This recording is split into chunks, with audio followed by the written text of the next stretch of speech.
네, 오늘은 느헤미야 1장 1절에서 11절 말씀을 함께 보려고 합니다. 현재 제 계획은 성경을 계속 이어서 함께 말씀을 나누려고 합니다. 왜냐하면 성경을 큰 맥락에서 봤을 때 더욱더 저희들이 주는 메시지가 있기 때문에 저는 개인적으로 이렇게 말씀을 묵상하는 걸 좋아합니다. 그래서 당분간은 느헤미야를 함께 이렇게 살펴보도록 하겠습니다. 개인적으로 작년 연말에 느헤미야를 묵상하고 또 말씀을 전하는 계기가 있었는데요. 특별히 이 느헤미야가 저희들에게 주는 어떤 귀한 말씀들이 있어서 다시 한번 저도 한번 묵상하고 또 준비하면서 또 함께 나갔으면 좋을 것 같다 생각이 들어서 이렇게 준비를 했습니다. 본격적인 말씀에 앞서서 당시 역사를 잠깐 살펴보고자 합니다. BC 586년 예루살렘 성전이 바벨론에 의해서 완전히 무너졌습니다. 그로부터 70년 뒤 하나님의 은혜로 포로 귀환이 시작됐죠. 스룹바벨이 성전을 다시 세웠고 에스라가 신앙개혁을 일으켰습니다. 하지만 딱 하나 여전히 해결되지 않은 문제가 있었습니다. 바로 예루살렘 성벽이 무너진 채 방치되어 있었다는 사실입니다. 이때 등장한 인물이 바로 오늘의 말씀 느헤미야입니다.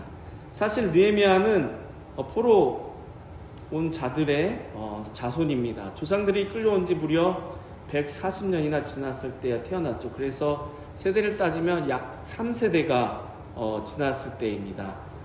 한번 상상해 보시기 원합니다. 140년입니다. 강산이 10번도 더 변화할 시간이죠. 이미 대부분의 유대인은 페르시아의 삶에 완벽히 적응을 했습니다. 굳이 폐허가 된 고향 땅으로 돌아갈 이유가 없었습니다. 거기서 살면 고생길이 뻔하니까요. 느헤미야는 페르시아의 수도 수산궁에 거하는 아주 성공한 사람이 되었습니다. 우리가 잘 아는 다니엘이나 아니면 에스더처럼 제국의 그 중심에서 왕의 술관원이라는 높은 자리에 올랐습니다. 왕의 생명을 책임지는 가장 신뢰받는 측근이 된 것이죠. 오늘 본문 1절은 이렇게 시작합니다. 하갈의 아들 느헤미야의 말이라. 성경은 지금 의도적으로 이 1절에서 두 장소를 대조하고 있습니다. 하나는 페르시아 수산궁, 즉 제국의 중심으로서 권력과 안정, 풍요와 그 다음에 정보가 넘치는 곳이죠. 반면에 예루살렘은 무너진 성벽, 수치와 조롱, 또 불안과 가난이 가득한 곳입니다.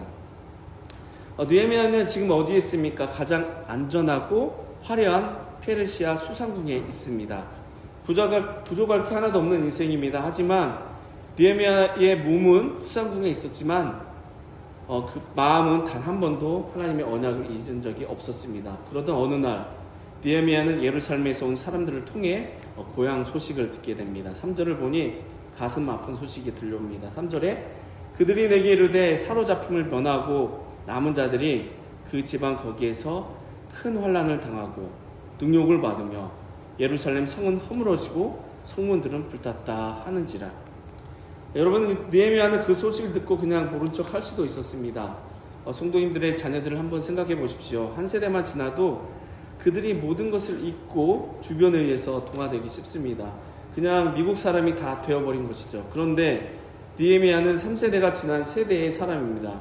그래서 그는 이것은 내 잘못도 아니고 난 여기서 충분히 잘 살고 있는데 무슨 상관이야 라고 말할 수도 있었습니다. 하지만 느헤미야는 그러지 않았습니다. 그 아픈 소식을 듣자마자 그의 마음과 기도가 예루살렘을 향해 움직이기 시작합니다. 남의 문제를 즉 나의 문제로 받아들이는 것이죠. 오늘 성경은 우리에게 묻습니다. 당신은 지금 어디에 속해 있습니까? 당신이 안전한 삶의 중심에 있을 때 우리의 마음은, 당신의 마음은 어디를 향하고 있습니까? 사랑하는 성도 여러분, 중요한 것은 내가 지금 어떤 자리에 있느냐가 아닙니다. 내 마음이 무엇을 바라보고 있느냐가 중요합니다.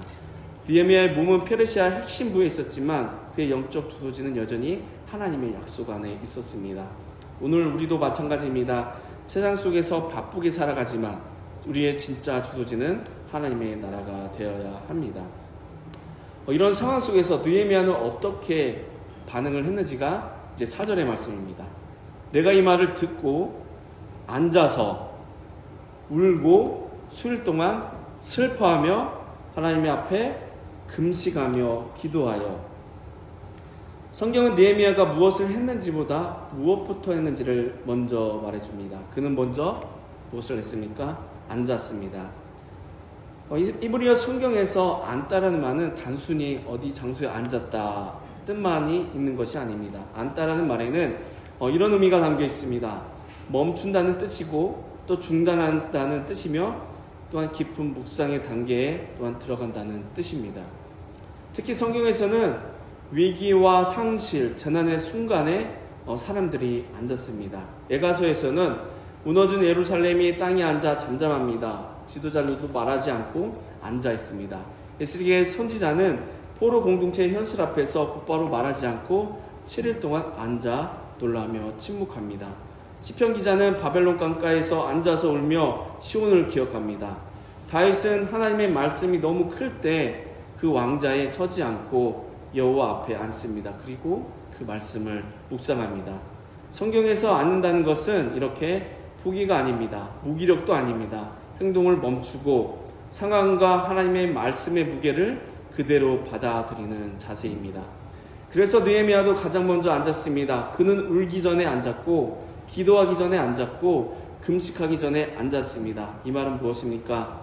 느헤미야는 행동하기 전에 먼저 멈췄다는 뜻입니다. 느헤미야가 앉았다는 것은 다음과 같은 이것들을 거부했다는 뜻입니다. 무엇을 거부했느냐?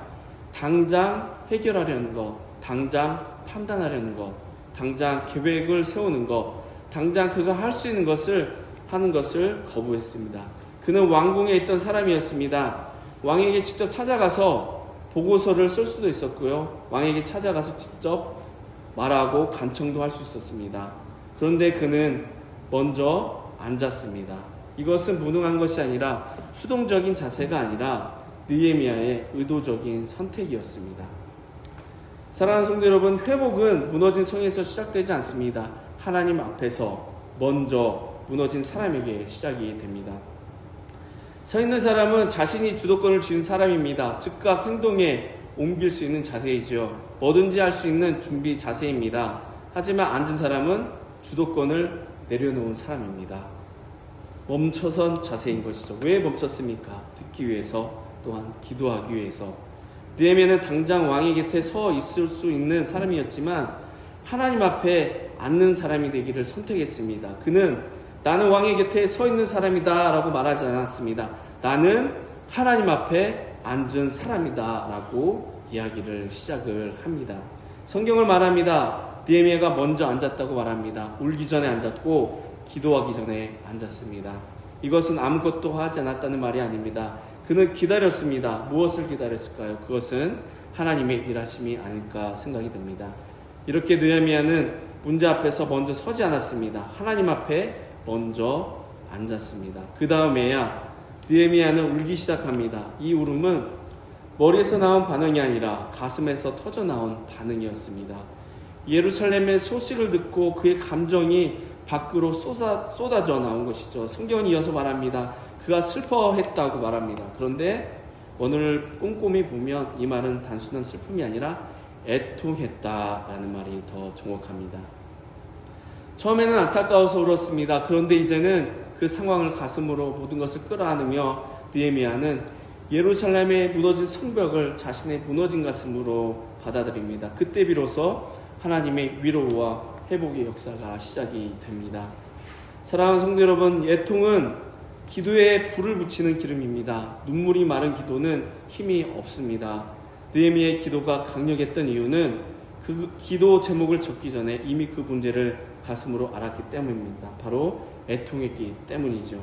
그리고 그 다음이 금식입니다. 울음과 애통이 감정의 영역이라면 금식은 몸으로 드리는 그의 고백이었습니다. 성경에서 금식은 비상 상황에서 하나님의 개입을 구할 때, 자기의 주도권을 내려놓을 때 사용이 됩니다. 느헤미야의 금식은 이렇게 말하고 있습니다. 이 문제는 내 지혜로 해결할 수 없습니다. 내 힘으로 밀어붙일 수 없습니다. 내 능력으로 통제할 수 없습니다. 이렇게 금식은 자기 통제를 강화하는 것이 아니라 자기 통제를 포기하는 행위입니다. 하나님은 지금도 화려한 계획서를 든 전략가를 찾으시기보다 무너진 현장을 보면서 또한 함께 아파할 줄 아는 애통하는 사람을 찾고 계십니다. 그리고 그런 사람을 통해 하나님은 회복의 역사를 시작하십니다.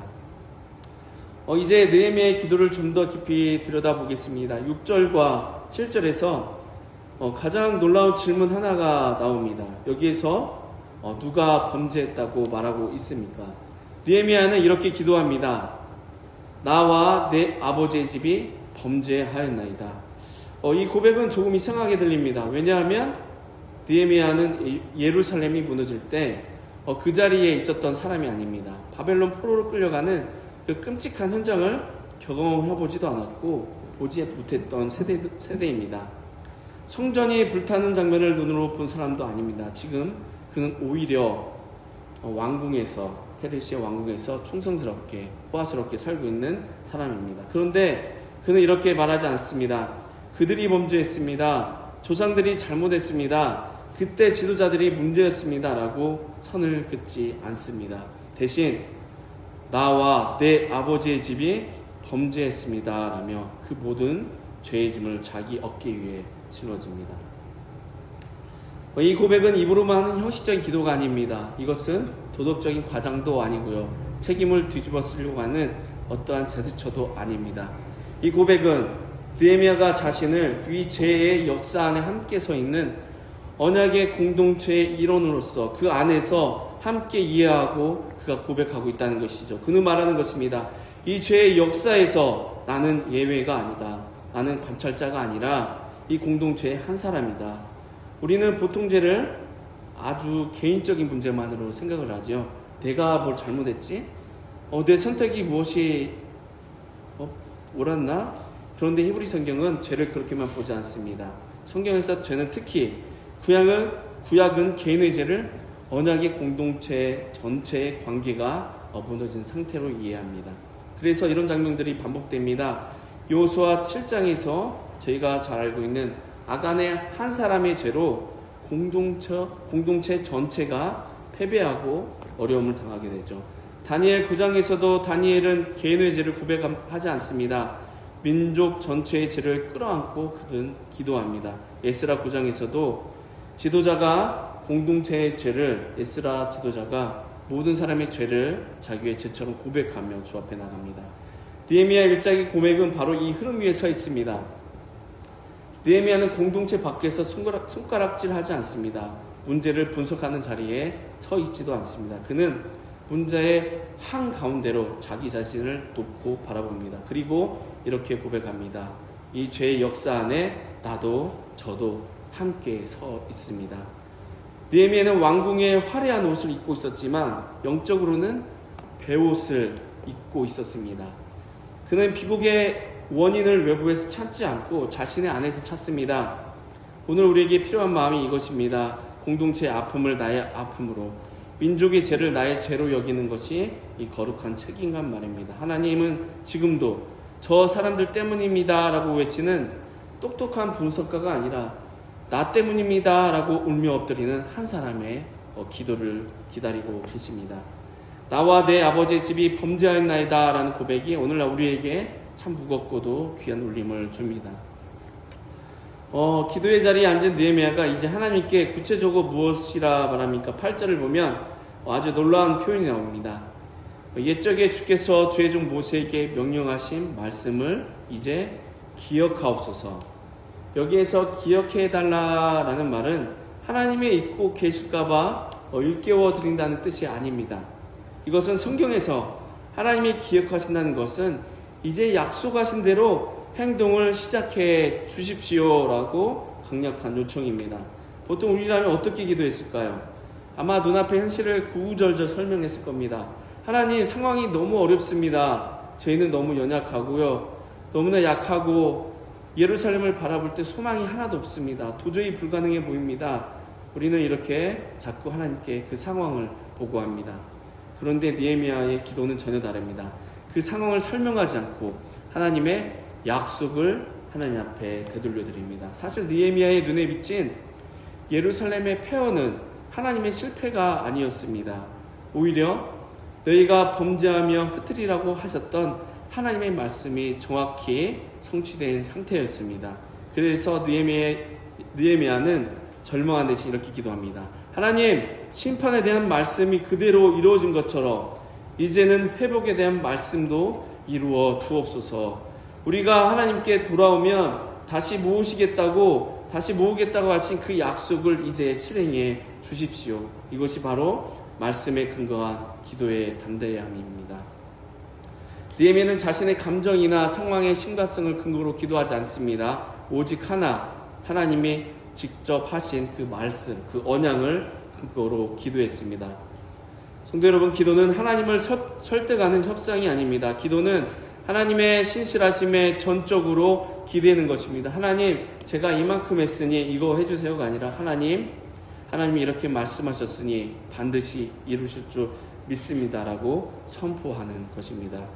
이 기도가 있었기에 이후에 일어나는 성벽 제거는 느헤미야의 개인적인 업적이 아니라 하나님의 말씀의 성취가 됩니다. 느헤미야가 나중에 하나님의 선한 손이 나를 도우셨다고 고백할 수 있었던 비결이 바로 여기에 있습니다.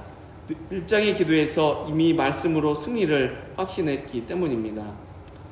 지금 여러분의 현실을 누리고 있는 것이 무엇이 있습니까? 그 현실이 붙들고 한숨 쉬지 마시기를 원합니다. 대신 하나님의 약속을 찾아내십시오. 그리고 그 말씀을 하나님께 되돌려 드리십시오. 하나님 말씀하신 대로 이제 역사하여 주시옵소서라는 이 말씀의 기도가 우리와 모든 성도님들의 무너진 성벽을 재건하는 시작이 될 것입니다. 기도의 마지막에 이르러 느헤미야는 아주 또한 위대한 선언을 합니다. 10절의 말씀을 다 함께 보실까요?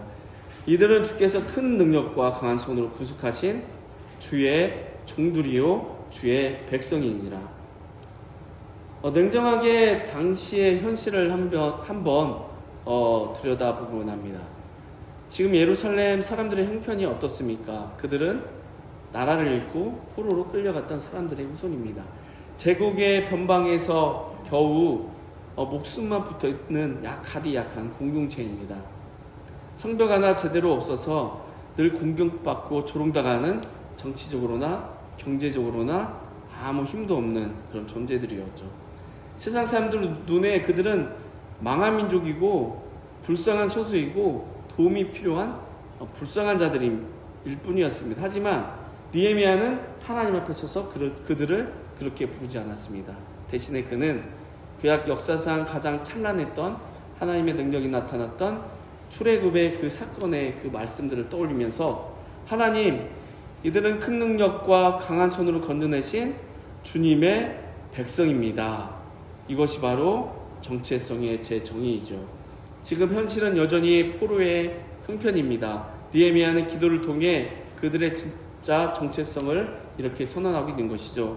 우리의 연약함이 우리의 최종 모습이 아니다. 우리는 실패한 민족이 아니라 하나님의 구속 사건에 이미 들어와 있는 주인공들이다.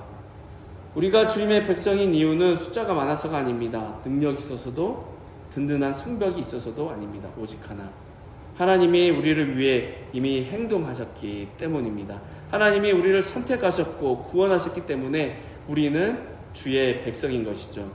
느헤미야의 기도는 단순히 회복시켜주세요 라는 간청을 넘어 이미 회복된 우리의 이름을 잊지 않겠습니다 라는 신앙의 고백이었습니다. 그래서 이 기도는 단순히 회복해 주세요 라는 기도가 아니라 이 기도에는 이미 회복된 정체성을 먼저 선언하며 기도하고 있는 것이죠. 느헤미야는 무너진 현실을 부정하지 않습니다. 하지만 그 현실이 자신들의 정체성을 결정하게도 하지 않았습니다. 그는 먼저 말합니다. 우리는 주의 종입니다. 우리는 주의 백성입니다. 그리고 그 정체성 위에서 회복을 주님 앞에 기도합니다 하는 것이죠. 사랑하는 성도 여러분, 하나님은 언제나 회복을 시작하기 전에 먼저 이름을 다시 불러주십니다. 상황이 아니라 실패가 아니라 연약함이 아니라 하나님이 누구라고 부르시는지가 바로 우리의 정체성입니다. 그리고 그 정체성을 붙드는 기도가 또한 역사를 움직입니다. 세상의 소문이 아니라 하나님의 말씀을 붙들고 기도하십시오. 무엇보다도 성도님들께서는 바로 하나님의 강한 손으로 구원받은 고귀한 백성임을 잊지 마라 하셔야 합니다. 우리가 기도의 자리에서 우리의 진짜 이름을 되찾을 때 하나님이 비로소 우리를 통해 무너진 성벽을 다시 쌓는 역사를 시작할 것입니다. 느헤미야의 기도는 이제 아주 현실적인 한 문장으로 끝이 납니다. 이 사람 앞에서 11절에 보면 은혜를 입게 하옵소서. 이 말씀은 굉장히 현실적이면서도 동시에 깊은 어떤 신학적인 기도입니다. 여기서 말하는 이 사람은 그냥 한 개인이 아닙니다. 아닥사스다 왕, 즉 그 당시의 왕, 제국의 권력을 상징하는 존재입니다. 느헤미야는 권력의 중심을 정확히 알고 있습니다. 그런데 그는 이렇게 기도하지 않습니다. 왕을 잘 설득하게 해 주십시오. 정치적으로 성공하게 해 주십시오. 이렇게 기도하지 않습니다. 느헤미야는 한 단계 위에서 이렇게 기도합니다. 뭐라고 기도했습니까? 은혜를 입게 하옵소서. 이 말은 결과를 조작해달라는 기도가 아닙니다. 내가 원하는 방향으로 상황을 움직여달라는 기도도 아닙니다.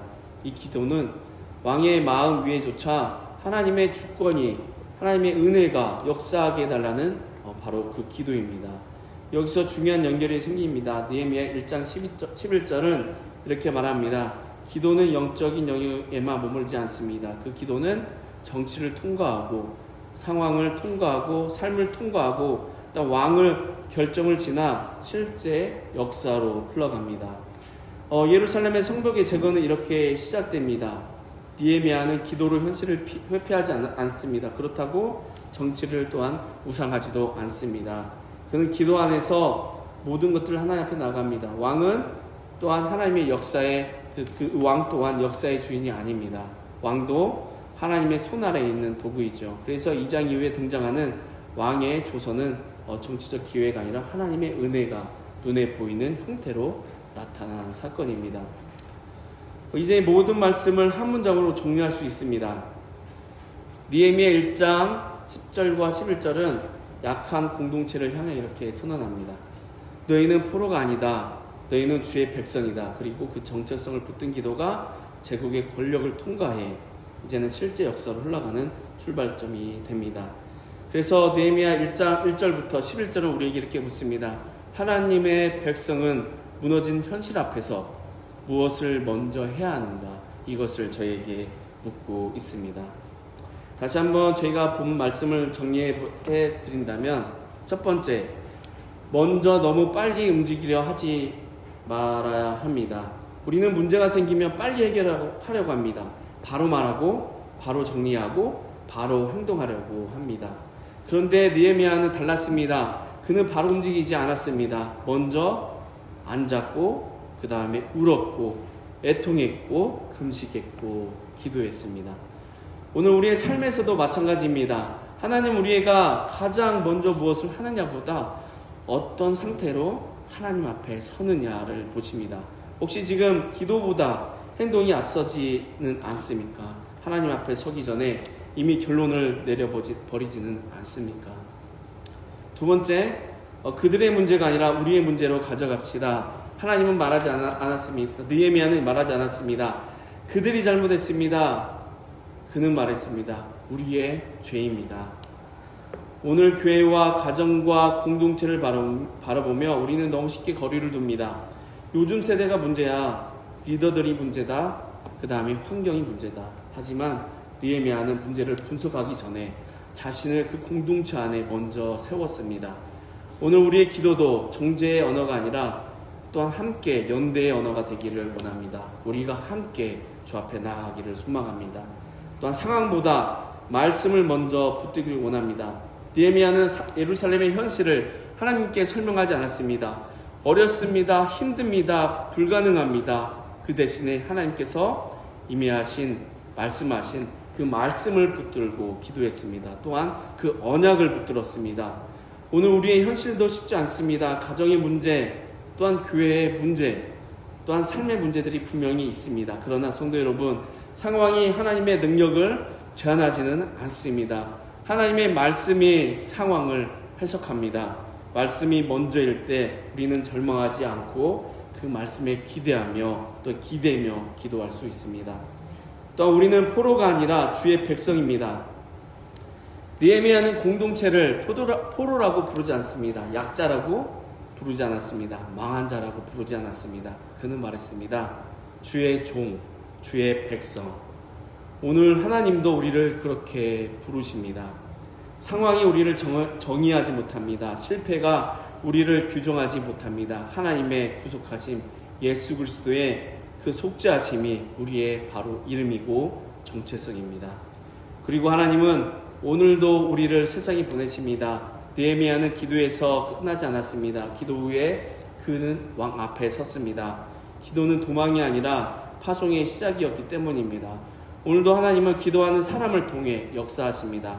우리의 자리, 또한 우리의 일터, 우리의 가정이 하나님의 나라의 통로가 될 줄 믿습니다. 마지막으로 한 가지 더 말씀을 드리면, 저도 이제는 공식적으로 방주교회 담임 목사로 이렇게 섬기게 되었습니다. 솔직히 말씀드리면 아직도 담임 목사라는 타이틀이 저에게는 많이 불편하고 어색합니다. 그래서 어제 주보를 할 때도 주보 안에 담임 목사 배남주 이름을 차마 이렇게 아직은 넣지는 못했습니다. 그런데 지난주에 성도님 한 분 한 분을 뵙고 인사드리면서 제 마음의 기쁨과 희망과 또한 소망이 있었습니다. 그래서 오늘 성도님들께 질문 하나를 드리고 싶습니다. 성도님들은 새로운 담임 목사인 저를 통해 무언가를 기대하고 계십니까? 분명히 기대하는 것들이 있으실 것입니다. 아마도 새로운 변화와 새로운 방향, 그리고 방주교회가 숫자적으로나 또 영적으로 성장하기를 기대하고 계실 것입니다. 저 역시 같은 소망을 품고 있습니다. 하나님께서 저를 불쌍히 여기셔서 사용하셔서 방주교회를 섬기게 하신다면 하나님의 뜻 안에서 어떤 분명히 부흥을 경험하게 하시지 않겠는가, 그런 기대와 소망이 있습니다. 저는 새로운 방향을 이야기할 수도 있고요, 계획을 나눌 수도 있습니다. 그러나 그 모든 것보다 가장 먼저 필요한 것이 있습니다. 그것은 한마음 한뜻으로 함께 기도하는 것입니다. 방주교회는 앞으로 어떠한 일을 하기 전에 먼저 함께 기도하는 저희가 되기를 원합니다. 느헤미야처럼 무언가를 결정하기 전에 먼저 하나님 앞에 앉아서 엎드리는 공동체가 되기를 원합니다. 이 기도는 저 혼자 하는 기도가 아닙니다. 담임 목사 혼자 하는 기도도 아니고요, 직분자 혼자 하는 기도도 아닙니다. 온 성도가 함께 드리는 기도입니다. 지금 우리가 가장 먼저 기도해야 할 제목은 좋은 예배의 장소로 옮겨서 하나님께 예배 드릴 수 있도록 길을 열어달라는 것입니다. 이를 위해서 먼저 여러 가지 방법을 알아보고 찾고 또 사람들과 상의도 하고 알아보고도 있습니다.